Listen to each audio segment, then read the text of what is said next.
Welcome back to my channel. আমি আজকে যে রেসিপিটা শেয়ার করছি এটা হচ্ছে পনির চানা মশলা। তার জন্য আমি 150 গ্রাম পনির নিয়ে নিয়েছি, তাকে ছোট্ট ছোট্ট পিস করে নিয়েছি। দেখতেই পাচ্ছেন সাইজগুলো, দেখতে পাচ্ছেন আপনারা, পিসগুলো ছোট্ট ছোট্ট করে নিতে হবে। আর নিয়েছি ভাঙা কাজু 25 গ্রাম, কিশমিশ 25 গ্রাম। এখানে নিয়েছি 12টা রসুনের কোয়া, এটাকে আমি গ্রেট করব। এখানে নিয়েছি একটা বড় সাইজের টমেটো, দুটো পেঁয়াজ আর একটু অল্প আদা, 1 ইঞ্চির মতো আদা, এটাকে আমি পেস্ট করব। আর আমি ইতিমধ্যেই কাবলি চানাটাকে সেদ্ধ করে রেখেছি, আমি রান্নার সময় আপনাদের দেখাচ্ছি, লবণ দিয়ে শুধু ওটা সেদ্ধ করা আছে। এবারে আমি এই পেস্টটা করে নিয়ে আপনাদের রান্নাটা দেখাচ্ছি।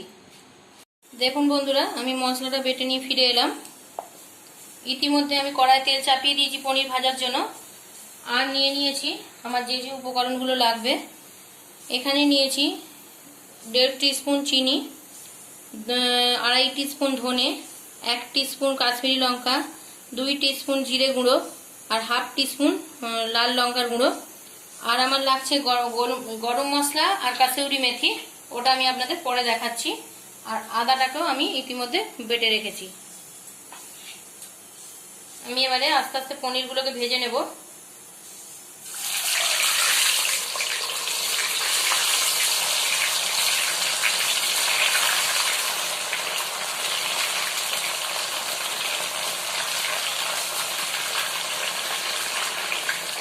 অনেকে কাঁচা পনিরও ইউজ করে, কিন্তু ওতে ভালো টেস্টটা হয় না। পনিরটা ভেজে নিলে যতটা ভালো খেতে হয় ততটা কাঁচা পনিরও হয় না। আমি গ্যাসের ফ্লেমটা হাই করে দিয়েই এটা ভাজছি।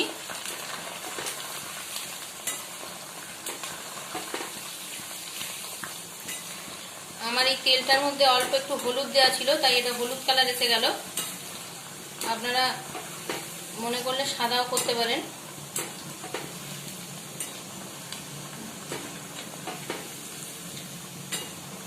দেখুন এইভাবে ভেজে নেবেন পনিরগুলোকে।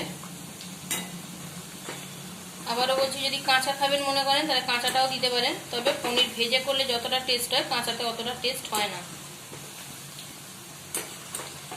এটা খুব বেশি ভাজা হবে না, আমার প্রায় ভাজাটা হয়ে এসছে। এবার আমি তুলে নেব।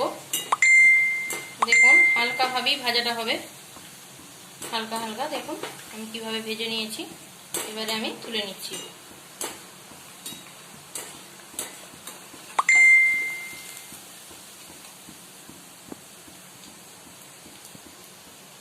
দেখুন আমি এবারে কড়ার মধ্যে সরষের তেল দিয়ে নিলাম, প্রায় 25 গ্রামের মতো, মশলাটা কষার জন্য।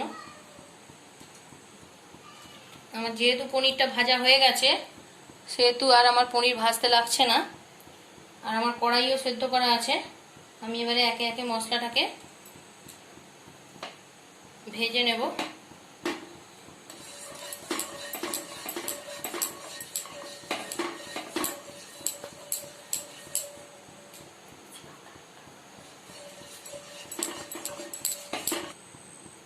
আমি এটা সরষের তেল ইউজ করছি।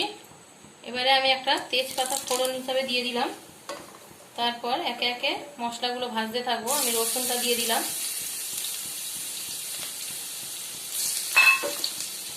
রসুনটা হালকা ব্রাউন করে ভেজে নিয়ে তারপর যে আমি পেস্টটা করে রেখেছি ওটা দেব।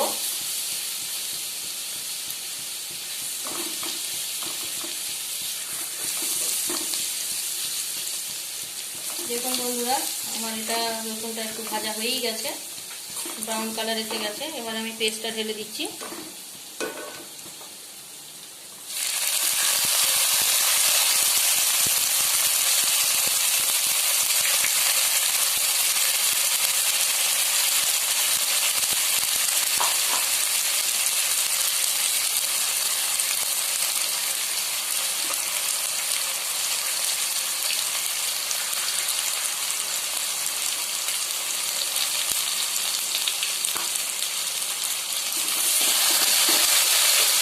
মিডিয়ামে রেখে গ্যাসটাকে আমি মশলাটাকে কষিয়ে নিচ্ছি।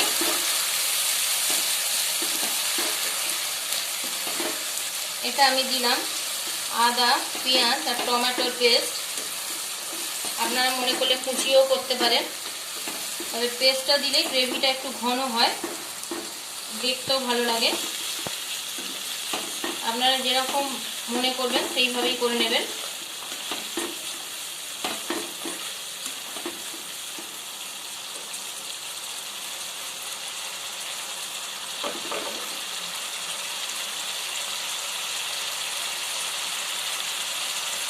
যতক্ষণ না মশলা থেকে তেলটা ছাড়বে আমি একটু কষিয়ে নেব।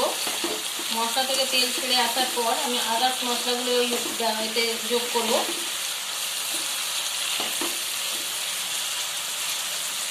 আপনারা আমার এই রেসিপিগুলো দেখে লাইক, কমেন্ট ও শেয়ার করতে ভুলবেন না। পাশে থাকা বেল আইকনটি ক্লিক করে রাখবেন, যাতে আমি যে সমস্ত রেসিপি ছাড়বো তাতে আপনাদের সবার আগে পৌঁছে যায়। শেয়ারটা সবার মধ্যে করে দিন, আপনার রিলেটিভ, আপনার বন্ধু বান্ধব সবাই আমার এই রেসিপিগুলো দেখে বাড়িতে করে খেয়ে দেখবে। ভালো লাগলে অবশ্যই আমাকে কমেন্ট করে জানাবেন। আর ভালো লাগবেই, কেননা আমি যে রান্নাগুলো করি খারাপ লাগার মতো করি না।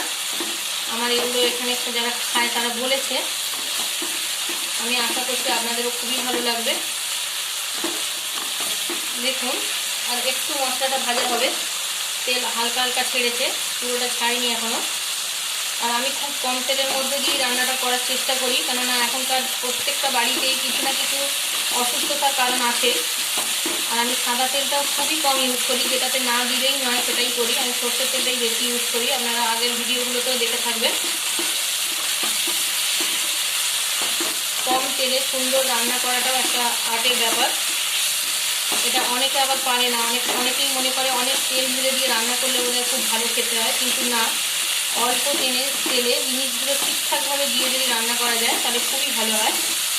দেখুন আমার মশলাটা কষা হয়ে আসছে, তেল ছাড়ছে হালকা হালকা। যেহেতু আমি বেশি তেল দিইনি, আপনারা বেশি তেল ছাড়তে দেখতেও পাবেন না। দেখতে পাচ্ছেন আপনারা, এই যে তেলগুলো ছেড়ে এসছে। এবারে আমি শুকনো মশলাগুলো প্রত্যেকটা দিয়ে দেবো একে একে, একসঙ্গেই আমি দিয়ে দেবো, যেহেতু একটা প্লেটের মধ্যেই আমি রেখেছি। আপনাদের আগেও দেখিয়ে দিয়েছি জিনিসগুলো, দেখতেই পাচ্ছেন। এই প্লেটে সমস্ত মশলা রেডি করে রেখেছি, আমি ঢেলে দিচ্ছি।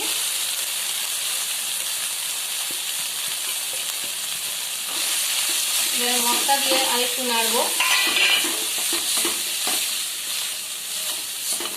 নাড়তে নাড়তেই হালকা জল দিতে হবে এতে।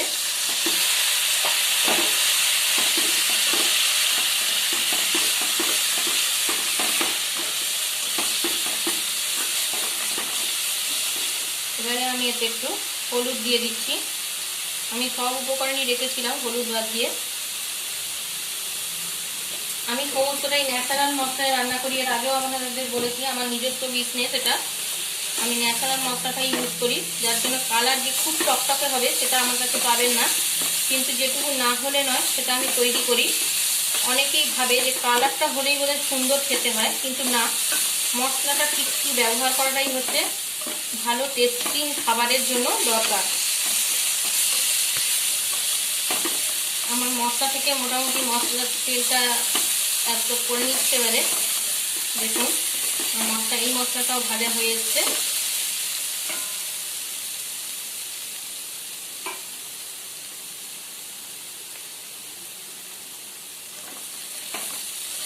এবার আরেকটু আমি জল দিয়ে দিচ্ছি।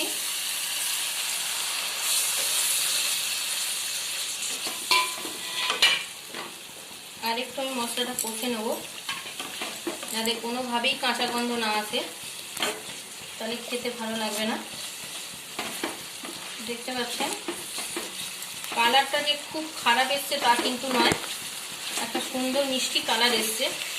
টকটকে কালারটা হয়তো পাবেন না, কিন্তু যেটুকু না হলে নয় সেটুকু কালার আসবেই, কারণ এটা ন্যাচারাল মশলা। আমি কালার মিশ্রিত মশলা ব্যবহার করি না, কারণ আমার এটা নিজস্ব প্রোডাক্ট। দেখুন আমার মশলাটা কষা হয়ে গেছে। এবারে একে একে এগুলো আমি দিয়ে দেব।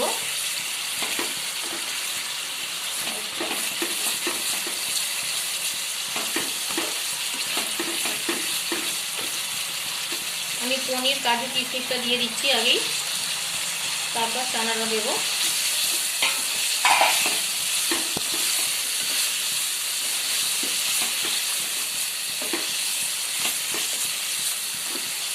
আমার চানাটা ইতিমধ্যেই সেদ্ধ হয়ে আছে কুকারের মধ্যে।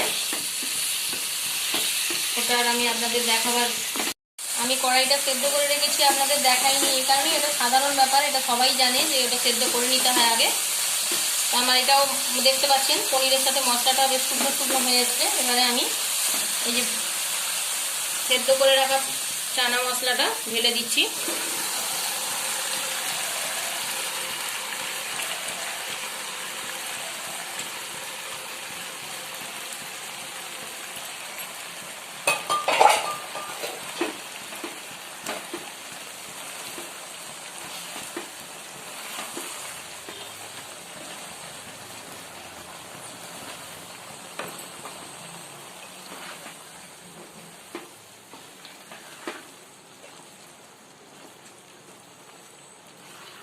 দেখুন পুরো মশলাটা আমি চানার সাথে মিশিয়ে দিচ্ছি। এটা এতটা ড্রাই হবে না, আর একটু জল লাগবে এতে। আপনারা এতে ঠান্ডা জল গরম জল দুটো ইউজ করতে পারেন, তবে গরম জল দিলে বেশি টেস্ট হয়।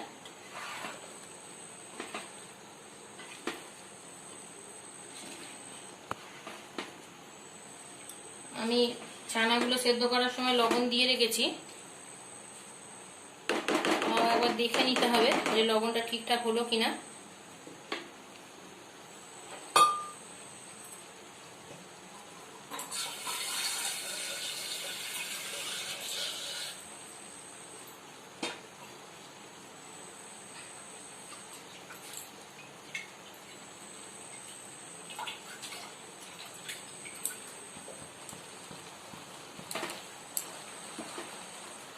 এরপর আমি 1 গ্লাসের মতো জল এতে অ্যাড করলাম।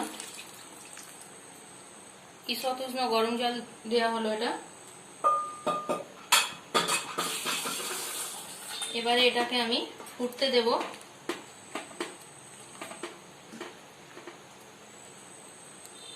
অবশ্যই লবণটা দেখে নিতে হবে।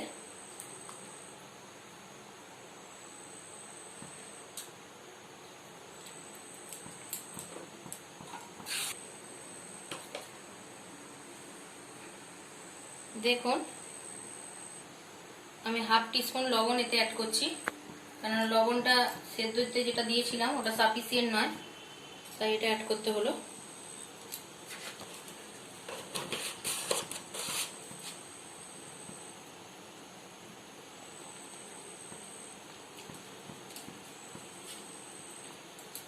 এবারে আমি আর একটু নেড়ে দিচ্ছি, লবণটা যেহেতু দেওয়া হলো সব জায়গায় মিশে যায় যাতে।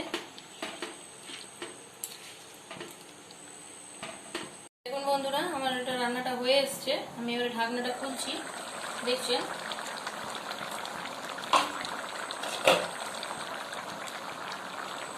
দেখুন এটা আমার হয়ে গেছে।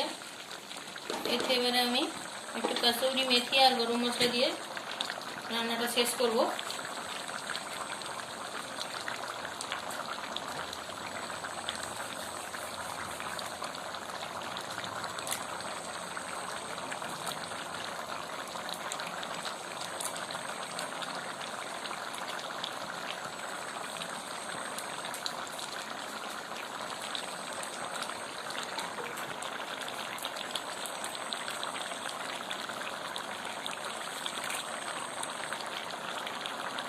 গরম মশলাটা এই পরিমাণেই দেবেন,